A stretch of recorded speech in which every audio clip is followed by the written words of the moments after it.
guys, so it's always a good day at Barnes & Noble. I got a few books that I'm going to show you when I get home. So I am going to turn this into like a reading vlog. I do have a book that I'm currently reading that I checked out from the library. I'm halfway through, so I want to finish that first, and then I'm going to pick one of the books that I got today. So right now I'm just enjoying myself a little matcha latte. I haven't had one of these in a while and I was craving it, but yeah, I'm gonna head home right now and then I will show you guys what I got.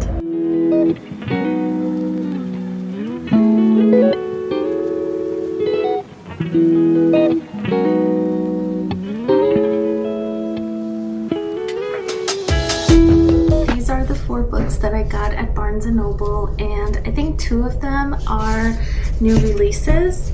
So the first one here is The Sanatorium by Sarah Pierce, and it says it's The Shining but with a full house, and this cover is definitely giving off The Shining by Stephen King, and I know this is a wintry book, but I cannot wait for the colder months. So this one, we're following our main character, who is a detective, and her brother is getting engaged at the sanatorium.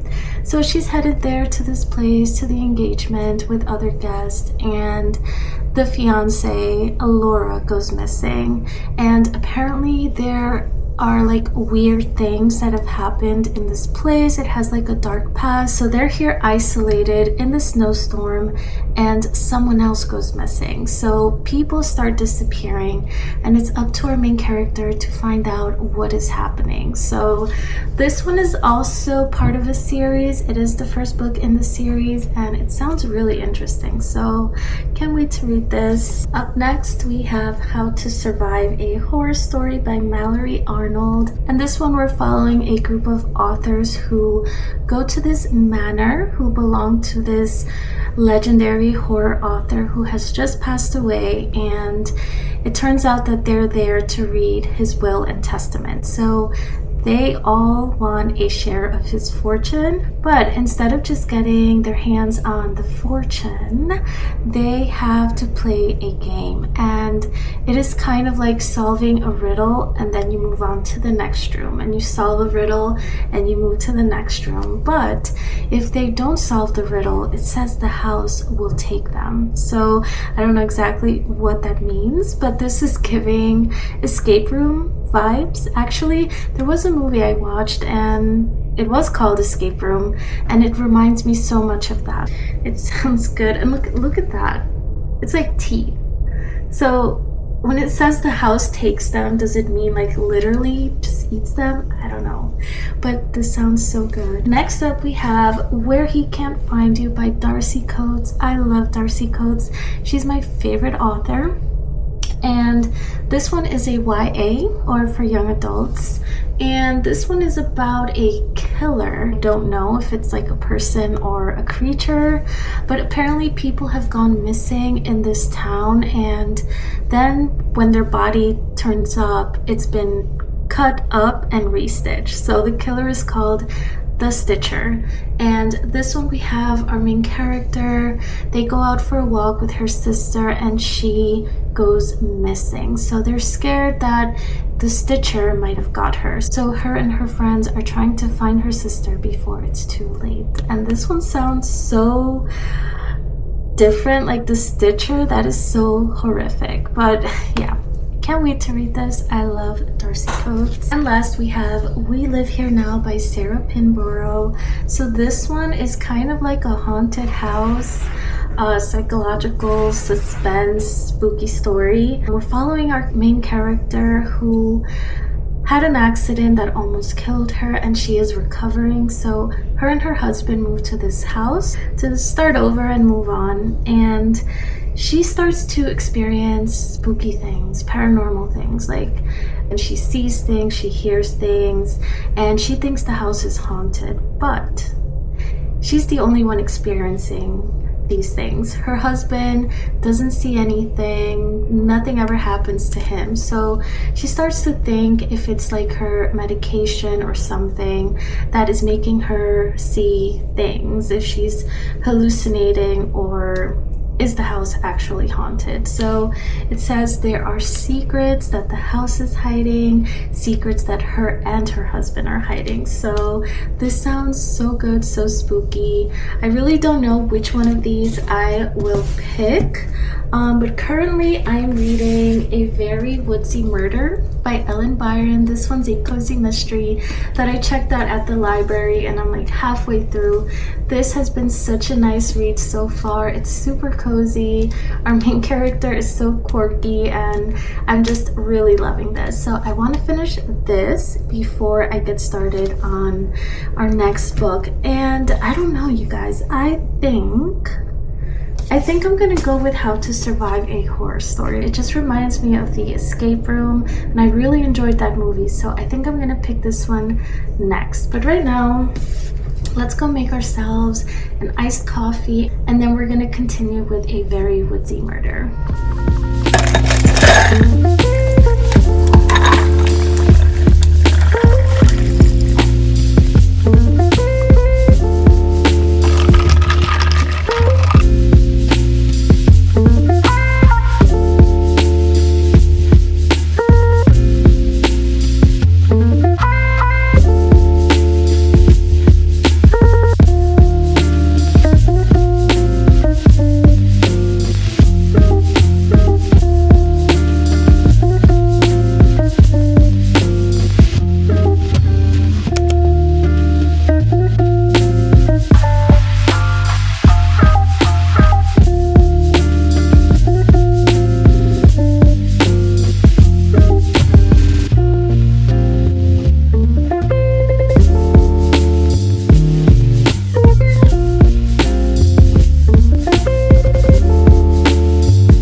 So it's after dinner and I'm getting ready for bed, but I did wash my hair, so I need to let it air dry, and while it dries I'm gonna continue reading A Very Woodsy Murder. I made it to chapter 25 and I'm loving that book so much.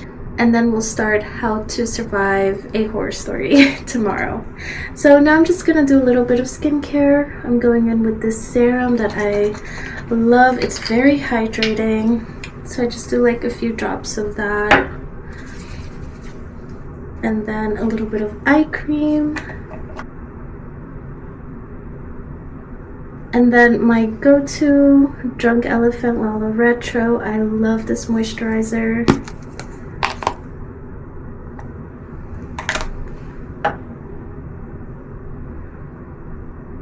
And then that's it. So now I think I'm just gonna go to my reading room and continue reading over there.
Good morning, friends. So I just made myself a super strong iced coffee. Last night I stayed up until like 11 o'clock and I did finish A Very Woodsy Murder. Oh my goodness, you have to pick this up. This is such a fun, cozy read, and it's the first one of the Golden Motel mystery series. I think Ellen Byron has just released the second one in the series, so I can't wait to read it.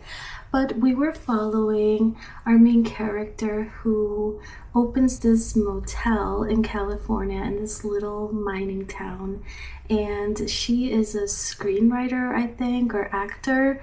But that career didn't really kick off, and there was this guy who she worked with in the past who becomes their first guest at the motel, but they have like a kind of not so great history together. I think he did some things to her to kind of like crush her career. He's there and he does some weird things. There's like these little altercations that happen, and then he's found dead. So they think that Dee and her best friend, who happens to be her ex-husband, which is interesting, they're business partners, so they open the motel together. So they're suspects, and everyone in the town has like little secrets they're hiding, and it was just so cozy. And there was a recipe in the back, which I think is always so cute. The cowboy casserole and Ellen's road trip trail mix. The casserole sounds pretty good, but I won't be trying it though. I could take a picture of it and maybe try the recipe at some other time, but yes, I really enjoyed this. Can't wait to read the second one in the series. So now I'm gonna enjoy myself my super strong iced coffee. There's like 4 shots of espresso here. And then I'm gonna get started on How to Survive a Horror Story by Mallory Arnold. So let's get cozy again and let's start reading.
I've made it to chapter 3 on How to Survive a Horror Story. So far we're being introduced to all the characters, to the authors that are going to be going to this house, this manor. And this is kind of starting off like And Then There Were None by Agatha Christie, how we were like introduced to each person before they made it to the house.